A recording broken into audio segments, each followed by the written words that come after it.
Hi, everyone, and welcome to the first episode of the Gen Z Climate Being podcast.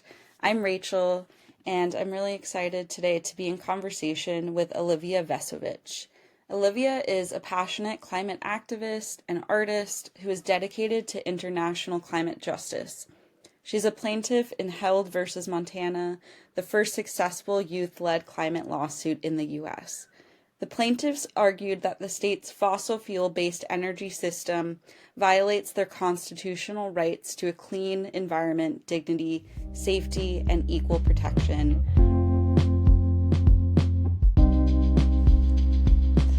Hello, everyone. I am here with Olivia, and I already gave you a bit of an introduction, but I would love to ask you, Olivia, to introduce yourself in the way that you want people to know you. Hi, my name is Olivia Vesovich. My pronouns are she, her, and I am from Missoula, Montana, which is the traditional native lands of many, many different tribes, but traditionally the Salish and the Kootenai. And I have lived here my whole life, and I love Montana, and I love Mother Nature and the great outdoors, and that's what I've decided to protect. I've decided to protect the land and the people and all of its beings because we all matter, and I am just really honored to have a voice for the voiceless. Mm-hmm. Thank you so much for that and for being here. And I want to ask also, I know you love Montana, love Missoula, where you're raised. What brings you the greatest joy about Montana? Where do you find the greatest joy? I think the greatest joy is found in different parts of different seasons. I think I have very different joys that are sparked from different seasons. We're recording this in December, and we finally have snow on the ground. And so I'm really happy about that. And I just love going on hikes in the snow and hearing the snow crunch. That's one of my favorite things. And then in the summer, it is jumping in lakes and spending every day I can, like by the river, and just spending it with water. And then in the spring, I love getting to see the wildflowers and just going on wildflower hikes and seeing what new ones come about each day and each month during the growing season. And then in fall, just seeing how golden everything becomes and being reminded that we need these moments of rest to have moments of growth, and just getting to watch how Montana changes and stays the same throughout the years is so special. Mm-hmm. Oh, I need to come to Montana. I've never been. I love what you said, though, about needing rest in order to grow. I think this time of winter and cocooning and hibernation is so beautiful. We know so many creatures do that, and it's so this creativity and imagination, I think, can kind of blossom. We need that cocooning time. So I love that you mentioned that. So I want to start by asking you, so this podcast is, looking at the ways that we're all climate beings and the ways that climate is woven into our everyday lives, as the scholar Blanche Verley reminds us. And I want to ask, what does climate change mean to you? And how do you understand the problem of climate change? I know that this really changed for me when I was younger. I had a very different perception of what it is and what it means. And so I'm curious about your kind of understanding of climate and if it has changed. I think it absolutely has changed. My understanding of climate change is that this is the fight of our lives.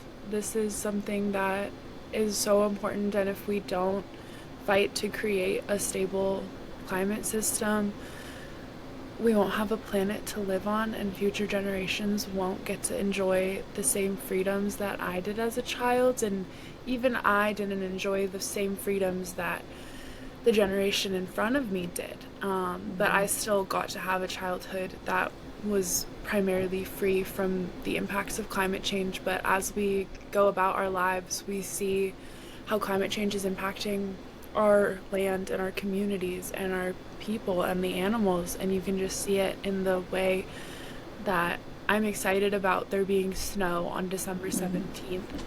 Um, and it's just, you can still see the grass poking through. The snow is, our snowpack is not what it ever has been before, and it's just getting lower and lower every year. And every day I look outside, I'm just filled with this great, great sadness to know that this land that I love and the way that my entire state depends on the water. We depend on the water from the snow runoff in the spring and summer and fall, and we won't have that. And it's going to become scarcer and scarcer. And it terrifies me to my core. And I've had some people tell me, oh, when you say it's the fight of our lives, like we should change that language and we should say like this is a movement of love, this is a movement of hope. And yes, this is a movement of love, this is a movement of hope. I am coming from a space where I have a lot of deep, deep, deep love for land, for humans, for animals, for all plants. But they're actively being destroyed. Our world is being destroyed by industry and by capitalism and by racism and by misogyny. And so if we can't, it is a fight, and it is something that is so, so intense. And I think that when I was younger, I thought of it more of an abstract issue. And I think that a lot of people think of climate change as this abstract issue because we can't necessarily see. But I think once you start taking the time to notice how the land around you is changing and how the weather is changing, like even looking back at your Snapchat memories of like a video of you a year ago, you can see how different the weather was. And so it grows. My thoughts of climate change have grown and they've evolved, but where I've landed is that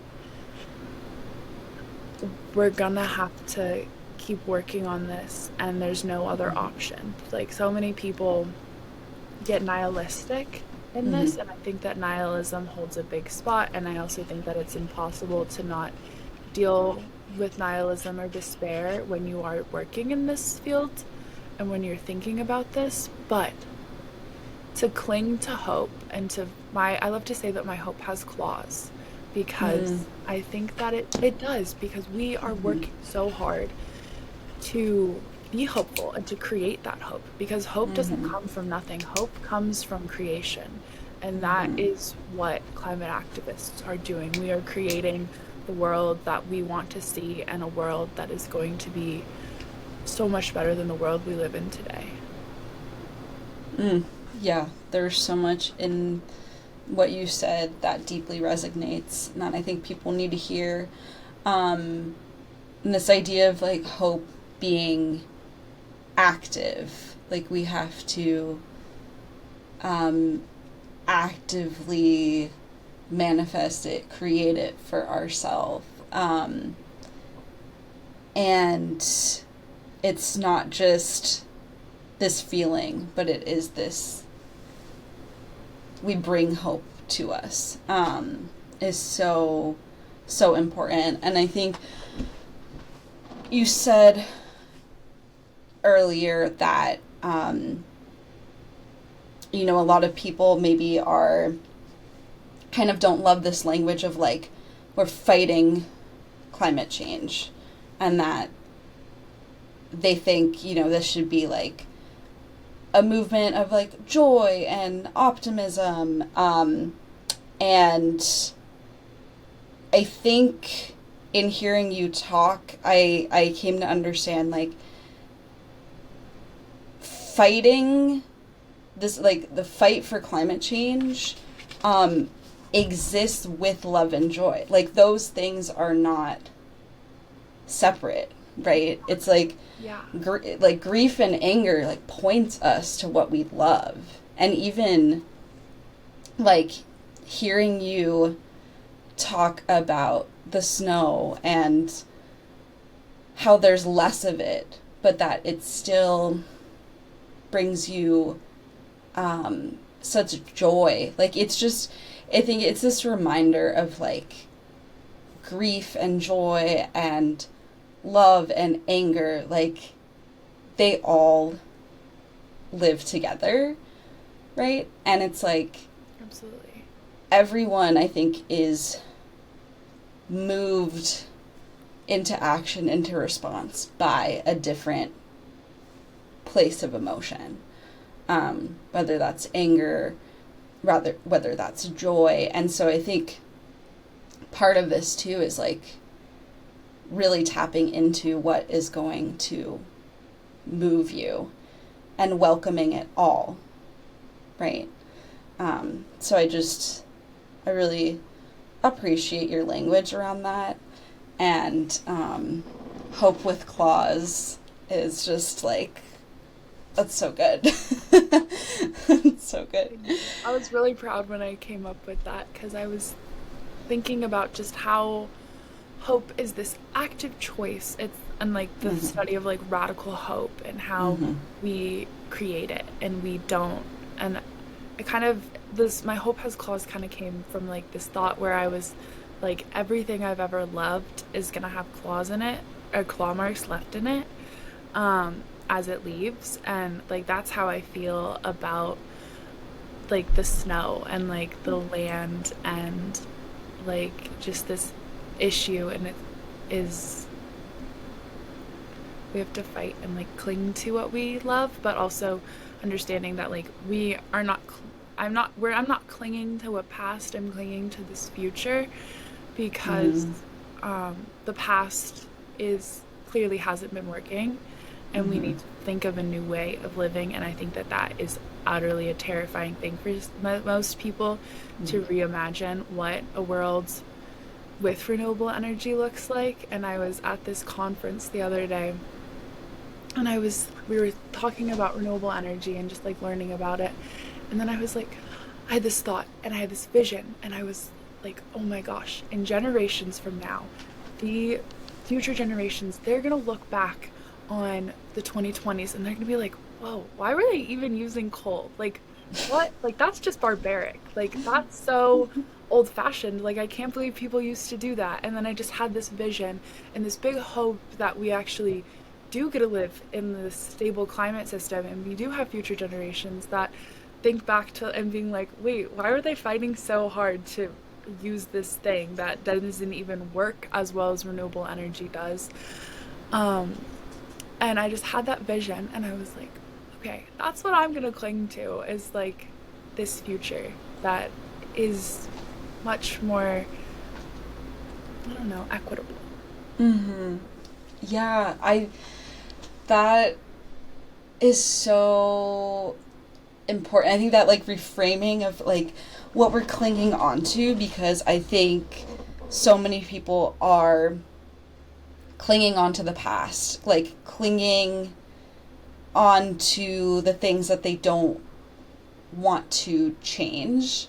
And it's such an interesting reframing to think of it as like clinging on to this vision over here that you want, and clinging so tightly that you're gonna make it happen. And I think, like, I would use that to invite everyone to like think of that vision that you want to cling on to, that's gonna move you to get there.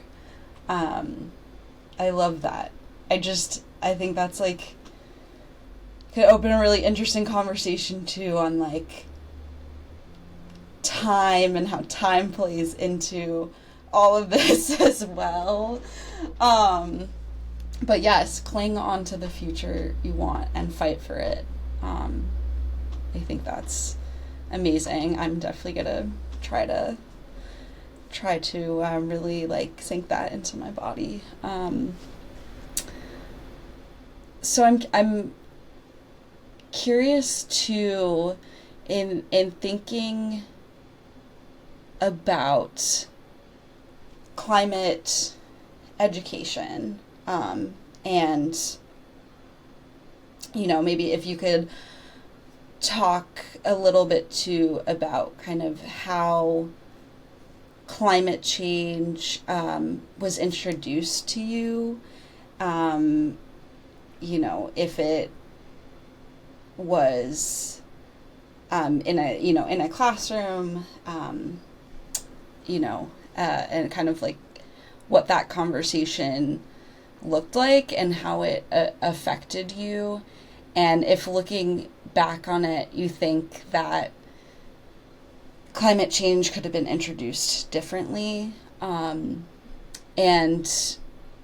if we could think about and reimagine like what climate change education could look like. And I think where this is coming from for me is because when I learned first about climate change, in this kind of formal sense, because obviously like I believe, and I think you do too, like all humans and non-human beings are like witness and experience climate change and are storytellers of climate change, and it's this kind of like embodied knowing of change happening in the universe. But climate change was first, I think, introduced to me in middle school, and I think for you as well, is that Yes. correct? And I know for me it was really terrifying because it was this very data centric, like disaster framed approach, and humans were really framed as bad and just these destroyers. It was like very generalized, and I just remember feeling almost paralyzed, like, and developing this kind of like hatred of humans, just like, this really like broad level.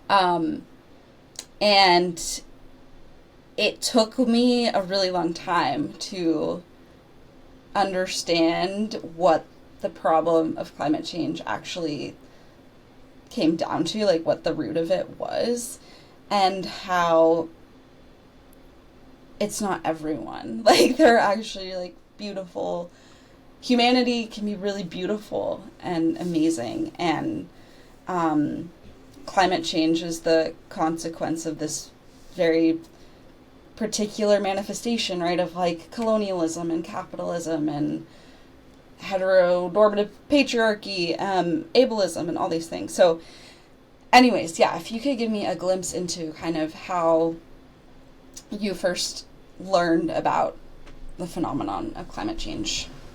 I think I had known about it for a lot longer than I really understood it, because it was framed to me as a child like, oh, global warming, oh, the ozone layer, like, let's just recycle and everything will be okay.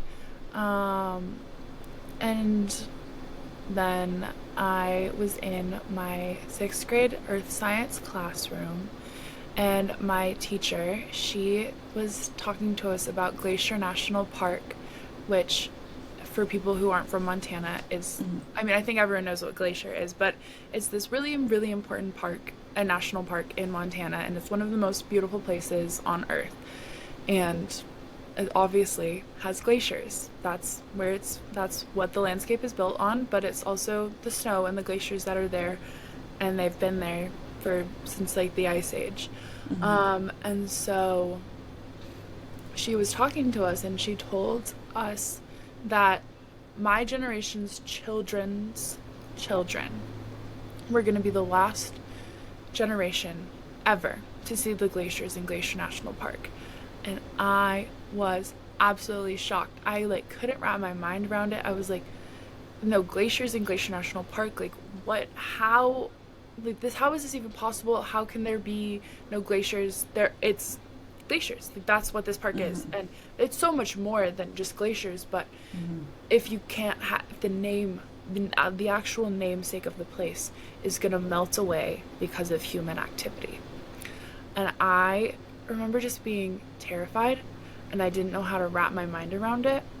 And I went on a journey of like my own self education, and it was my own interest. And I do think that educating yourself is so important. And I think like going on that research journey for myself helped me understand my convictions and understand my beliefs more.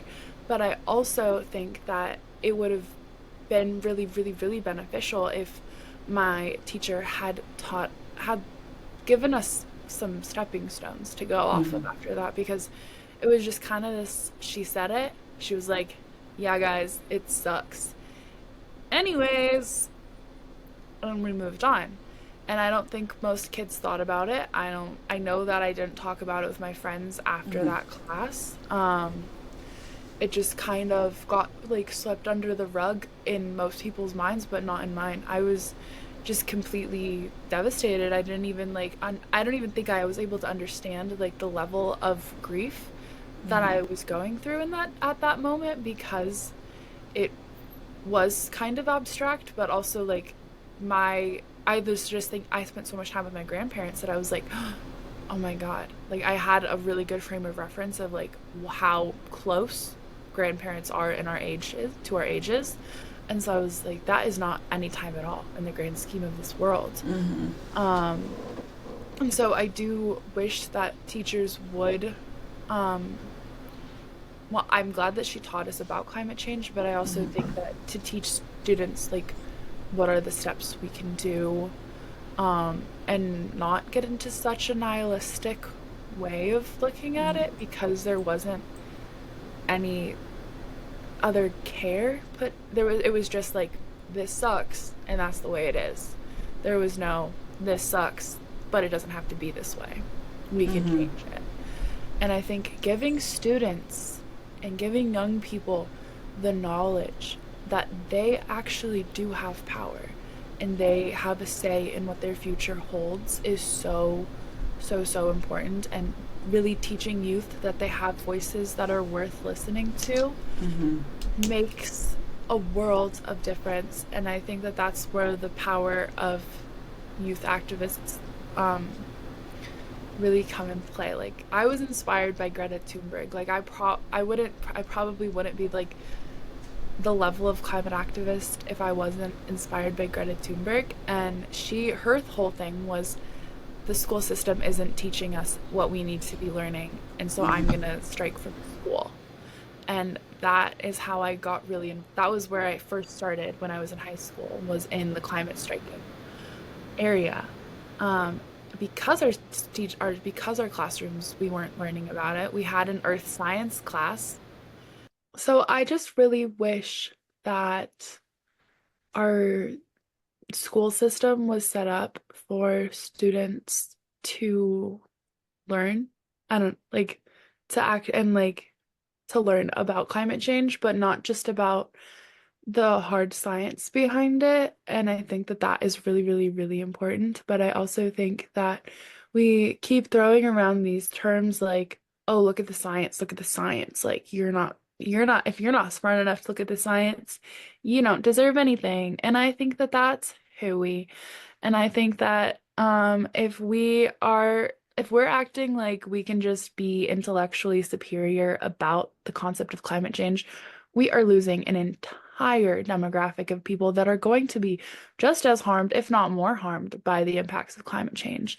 And if we are teaching students just, I mean, one, they're barely teaching the science, but if they are teaching the science, and there are students whose families are, I don't know, against that world, against it. And for whatever reason, these students, they're going to go in with these closed mindsets. But if we can get students learning and caring about the land and caring about each other and learning about um, what how climate change makes you feel, how it really looks and impacts our own communities and how it impacts us individually. Because I think so much of like when we learn about climate change, it's like, oh, it's some natural disaster somewhere else.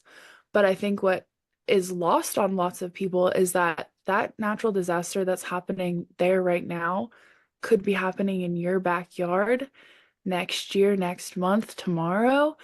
But because we don't teach it like that, students just think that it's more abstract and they can like laugh it off. But if we can actually teach students how they're how they themselves are impacted by it and how their own town, because to teach students anything, you have to make it personal and it has to matter to them.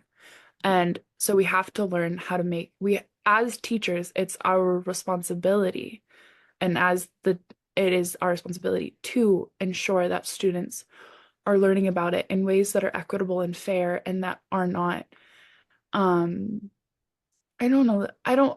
I I have such mixed feelings about like the intellectualism and like the way that we like can talk down to people, and I don't ever want to do that, but I also think that it really is important to understand the science behind it, but I also think that it's really important to understand how it feels. Mm-hmm. Mm-hmm. Exactly. Yeah. Can you, oh, there's so much here. I want to talk about the way that climate change feels within our bodies, at an emotional and physical level, as well. But I think some of what you said is so important. Of course, my dog agrees. I think teachers teaching about climate, first of all, need to be trauma informed. Absolutely. Like, I do not think enough teachers are trauma informed. And I think there's a way in which, because climate is taught in this very um Western white, like colonial lens, right? It's taught as this very abstracted science thing over there that's not rooted in our own places and communities, um, and bodies, that there's just this complete dismissal of the way that this is emotionally living in the bodies of students. And so I think also just giving that time and space in the classroom, right, to like be with what we're feeling. And, maybe even like having these listening circles after a lesson around climate change. I think like that whole part is just um, completely passed over.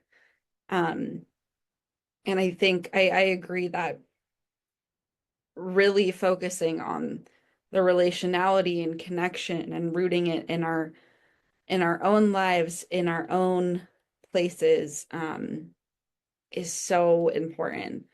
And I would love to hear from you, like the ways that climate has lived in and affected your body, like in an emotional sense, in a physical sense. Absolutely. So I had this really, really, really unique experience that led me to genuinely have this time and space to really think about how climate change impacts my own physical body. Because so I was one of the 16 youth plaintiffs in Howell versus Montana, which was the first constitutional climate trial where we sued the state of Montana for violating our constitutional rights um, within their energy, within the way that they have never denied a fossil fuel permit. And in Montana, we have this really, really unique constitution, and we have this really unique constitutional provision that says that we have the right to to a clean Montana youth, and all Montanans have a right to a clean and healthful environment. And that is where our meeting or our grounding was based on that. And then it also impacts other things like the right to the pursuit of happiness and liberty and property and all of that. But in this case, our lawyers, they were really, really set on how does climate change impact us specifically and as individuals. And I had three main components to how climate change impacts my physical body because I have asthma and I live in as you as Californians know, forest fires make it so hard to breathe. Yep. It is, and even if you don't have respiratory issues, it is impossible to breathe in the middle of a forest fire. Mm-hmm. The air is so thick. It feels like you're suffocating if you're breathing it, like you can't get enough oxygen. And then like that's how it feels for me. And then um I just like I get so scared that I can't breathe enough. And so I start working myself. This was like when I was younger and I didn't have a lot of tools to like teach myself how to like calm down. But I was like I was a young kid and I couldn't breathe and the air tasted so bad and it was so thick and it was suffocating me and I was panicking because I was like, I'm not getting enough oxygen. I'm not getting enough oxygen. I am gonna die. And I just was panicking and like now I have more tools to breathe and regulate myself, but it still hurts. It doesn't make that pain go away. And so I gotta talk about that on the stand, and I gotta and this is in the court record. The judge heard it and she cared about it. Like that's where this is different, is that this judge, she actually, Judge Seeley, she actually really cared about how we as youth were impacted and how our bodies were impacted. And I also have seasonal allergies, and climate change exacerbates seasonal allergies. But I didn't know that. They were just my lawyers. I was like 16 and they were interviewing me and they were like, do you have seasonal allergies? And I was like, yes, I do. And my eyes swell all the way shut and I can't see sometimes. And I live in pain for like the entirety of the month of June. And they were like, that is because of climate change making that worse. And I was like, Mm-hmm. that's crazy. And if I hadn't had that, if I hadn't had that experience, I would have learned it later on, but I wouldn't have learned it as a 16-year-old and I wouldn't have known who the culprit was. And then my biggest part of my trial and the biggest part of how climate change impacts me physically is within my climate mental health. It I think that so much people think of mental health as a mental issue and it is, but it's in our bodies. We feel it. We feel it in our souls. I feel it in my chest. I feel it in my heart.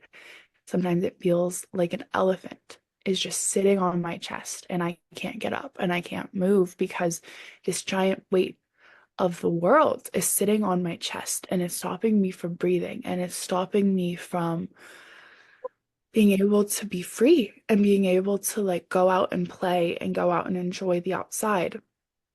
And is it's such a scary feeling as a child. And now that I'm 21, I like am able to understand it more.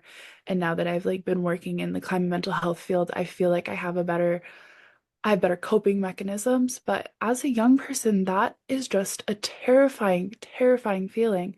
And I got to testify to that. Um, and I also make art in relation. Like that's my coping mechanism, is one of my coping mechanisms. And especially when I was 16, was making art and was um just like pouring this feeling out because our bodies are not meant to hold pain. We are meant to express our pain. We are meant to express our feelings. We are not bottles that are supposed to store our feelings and we're supposed to get them out and share them. And a way for me to do that is art because I feel like I, for so long, had a really, really hard time communicating how I was feeling. And I kind of felt like, I don't know, scared or like ridiculous, I guess. Part of me felt a little bit like silly for caring about, not silly, but like I know that that sounds silly, but I kind of felt like I don't know, like I think all young people think they're like the only person in the world that's feeling this one feeling at this specific time. And so going into my solitude and making my art was a really good way for me to be like, oh, wait, that is how I'm feeling. And then I could share that with other people. And then I had this thing that would help me explain how I'm feeling to other people so they could really, really understand the visceral emotions that are in me. And I got to have my art be a part of trial, which was really, really cool. Oh, I didn't know that. That's really cool. Yeah, I had a canvas that I built with my own hands, or yeah, I built the canvas, like stretched it and everything.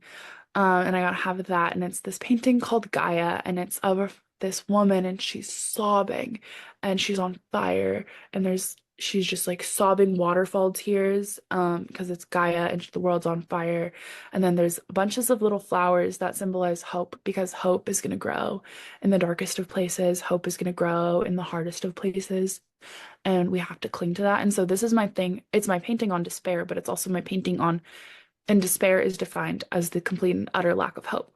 And the only way to combat climate despair is through climate hope. But the only way to be able to understand, like, you have to feel your despair. You have to feel the full range of emotions. You can't, like, just push the despair to the side and be like, this emotion isn't of any use. Like, this emotion isn't going to help me. Isn't, it is. It's going to help you because it's what you're feeling. And that is, I think, the most important part is that, like, if you feel something, you need to feel it. Mhm. And you need to just let yourself feel it without any judgment. And I know that I judged myself as a child. Like when I was dealing with this, I judged myself. Um, and that wasn't fair to me back then. That wasn't fair. It's not fair to me now. It's not fair to you. It's not fair to anyone to judge yourself for how you're feeling about this huge, huge, huge issue that, like, I don't, it's almost, the level of destruction is almost beyond the human ability to comprehend it. Yeah. Yeah. I mean, it's so hard though not to judge ourselves when there's not a lot of validation from adults.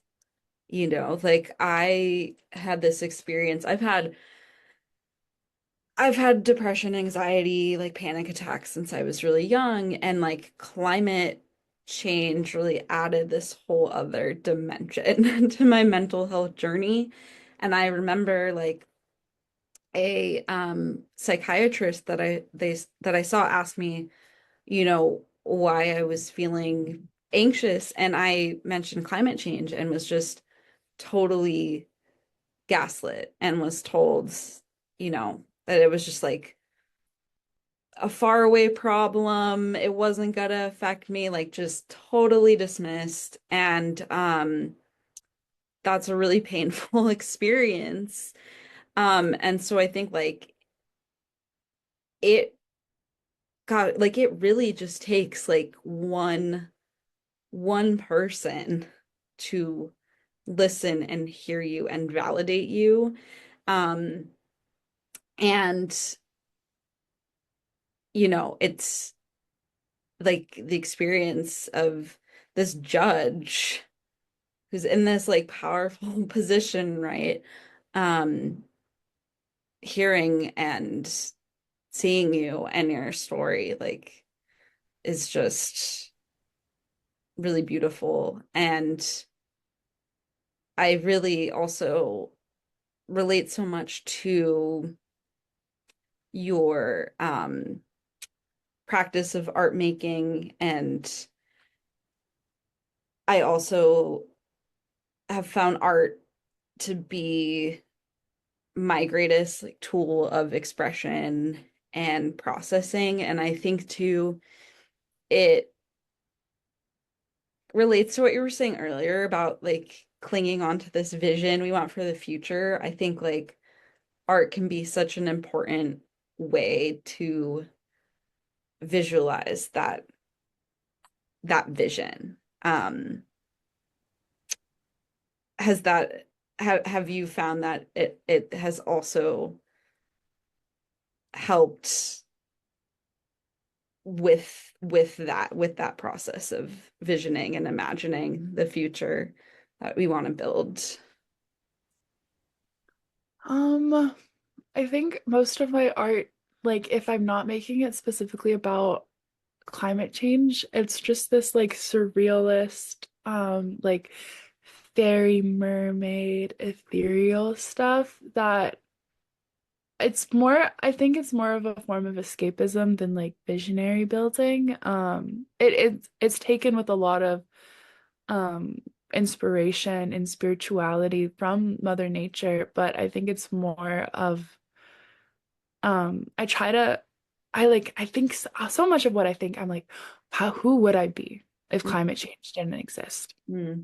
And that's something like I think when I'm making my art, that's one of the things I think about is like this is who I would be if climate change didn't exist, and if I could just appreciate the beauty of nature and like the I take so much from like old mythology and like fairy tales. Like I love the past. I love old folk history and just fairy tales. And so I think for me it's more of a form of escapism, but now I'm interested in like thinking of building like a visionary, like a little hope board in my art. So maybe, but I haven't had that in the past. Mm-hmm, mm-hmm. Yeah, but I think like accessing this area of imagination and creativity and just like expansive possibility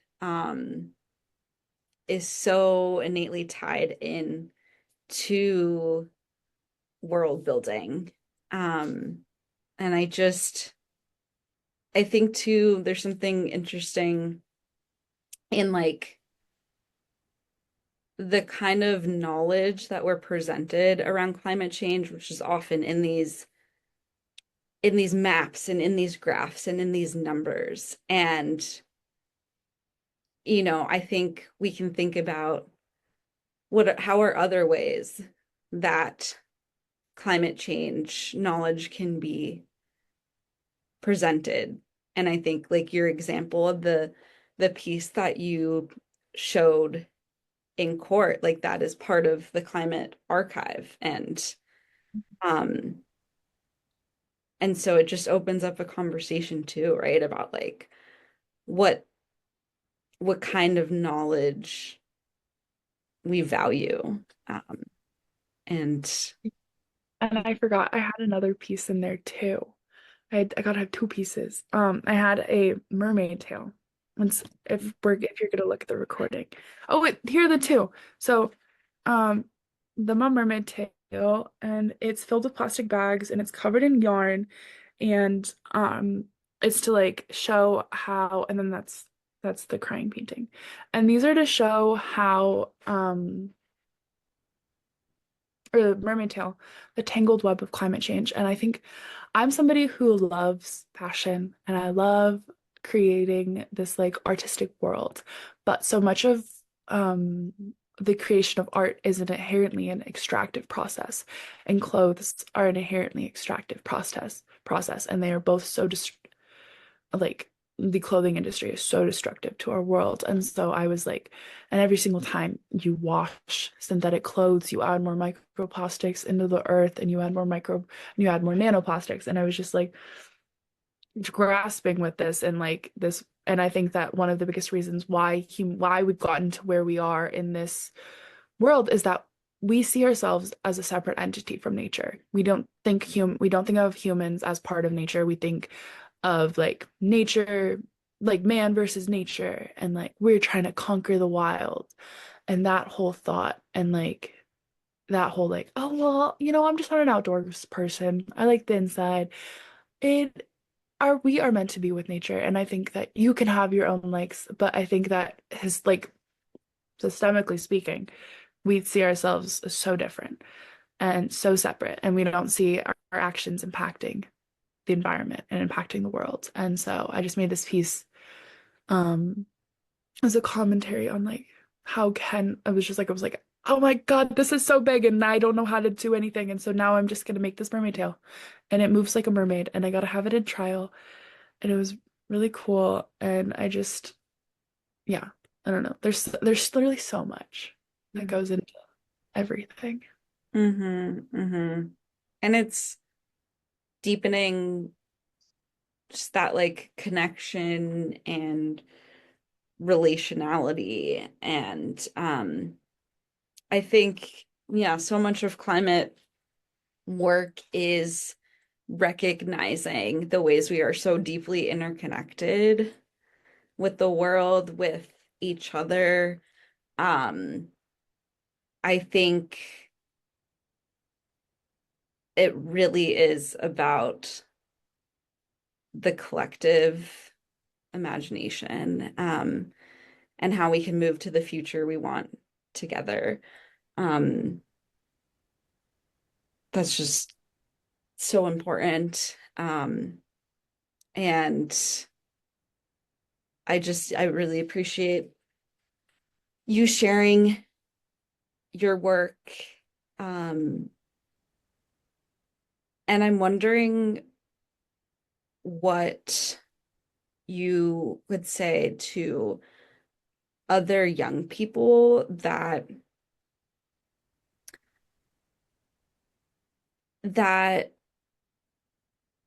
don't necessarily have like the opportunity to go to trial or have like visibility as an activist. And maybe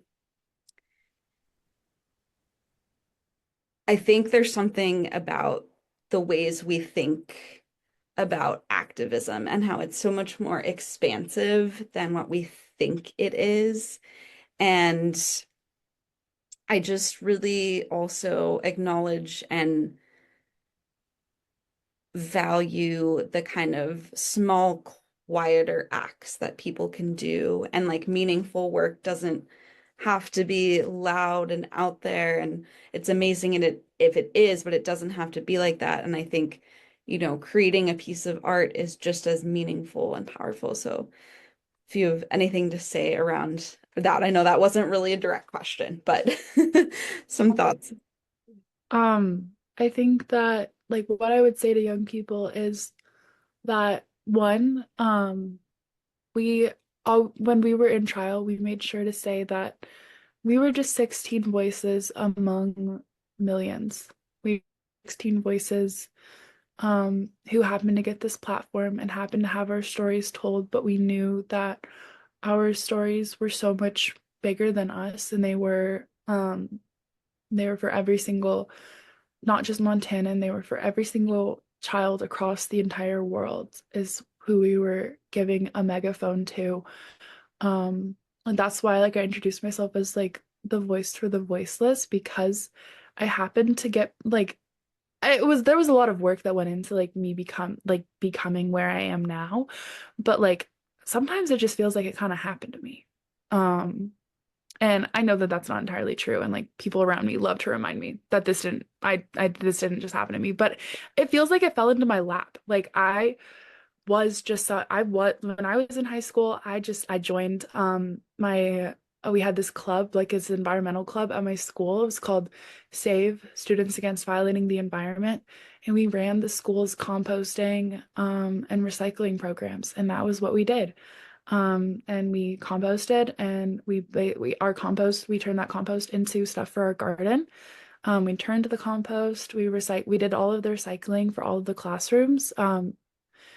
Uh, During lunch, we would just go in and have these meetings and recycle. And uh, it was just that was where it started. And that's where it's the biggest, is when you're in your local communities and you're building community and friendships. Like in my senior year, two of my best friends and we were the presidents.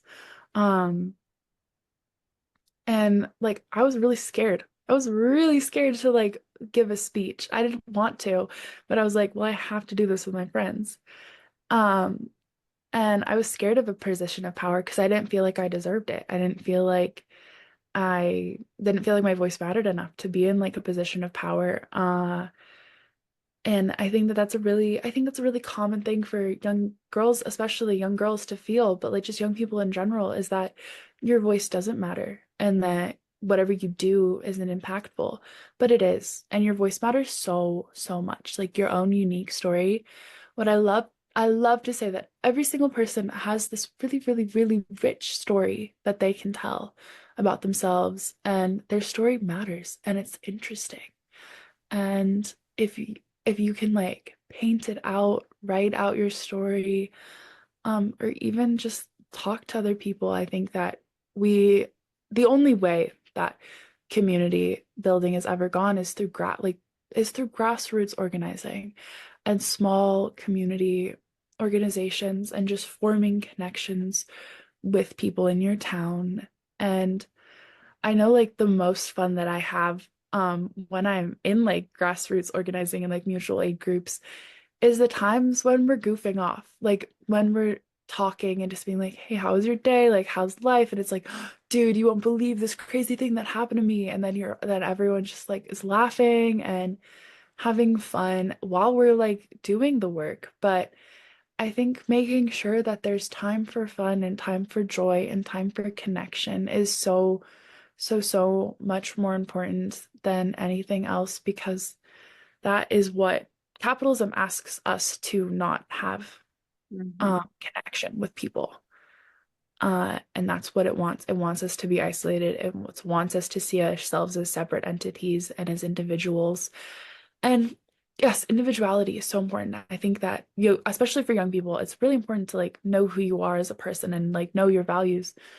But you know your values based on who you're around. Like we learn more about ourselves through our connection to others than we could ever learn by ourselves. Absolutely.